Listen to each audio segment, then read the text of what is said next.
आज आपण सर्वजण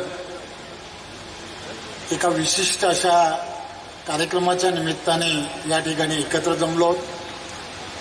खरं तर आज दादांचा 74वा वाढदिवस आणि या वाढदिवसाच्या निमित्ताने दादा तुम्हाला खूप खूप शुभेच्छा.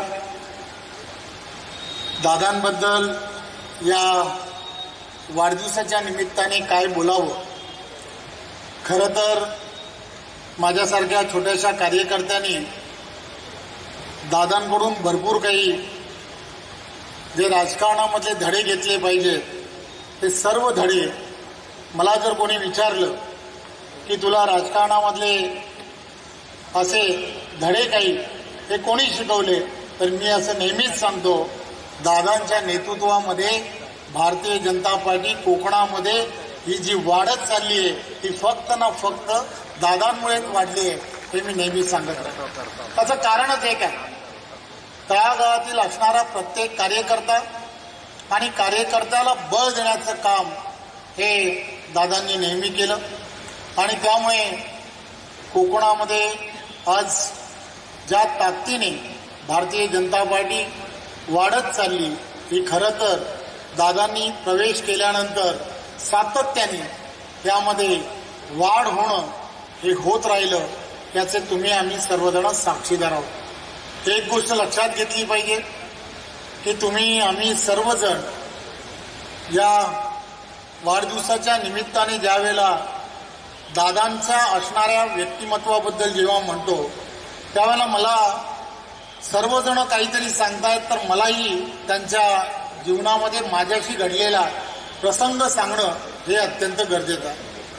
मला आठवतं 2009ला मी ज्यावेळेला पहिल्यांदा विधानसभेमध्ये ज्यावेळेला गेलो त्यावेळेला त्या ठिकाणी दादांची आणि माझी भेट झाली आणि दादांनी मला सांगितलं की रवी, या पक्षामध्ये तुला नेतृत्व करतोय, लोकप्रतिनिधी म्हणून संधी मिळाली आहे. खरं तर तू ज्या क्षेत्रातून आलायस त्या क्षेत्रामध्ये अशी संधी मिळणं हे अत्यंत कठीण आहे.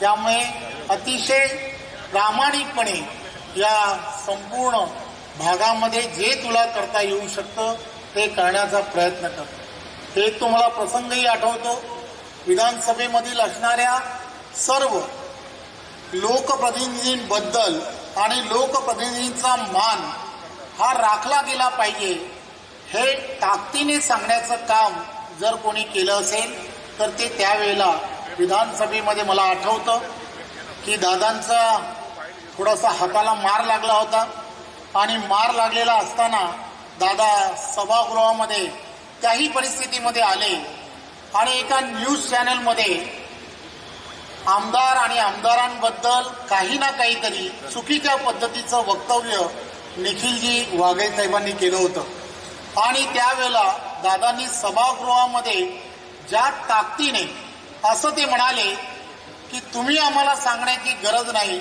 या सभागृहामध्ये जो व्यक्ती या ठिकाणी येतो तो प्रत्येक 5 वर्षानंतर अग्निपरीक्षा देऊन येतो, त्यामुळे तुम्ही हे सांगण्याची गरज नाही आणि तुम्ही जे म्हणताय ते अत्यंत चुकीचं आहे असं सांगणं. आणि मला आठवतं की सभागृहामध्ये असणारे सर्व पक्षातील असणाऱ्या सर्व आमदार हे त्यावेळेला दादांच्या पाठीशी खंबीरपणे उभे राहिले. हा तो प्रसंग हा सांगणं अत्यंत गरजेचं आहे.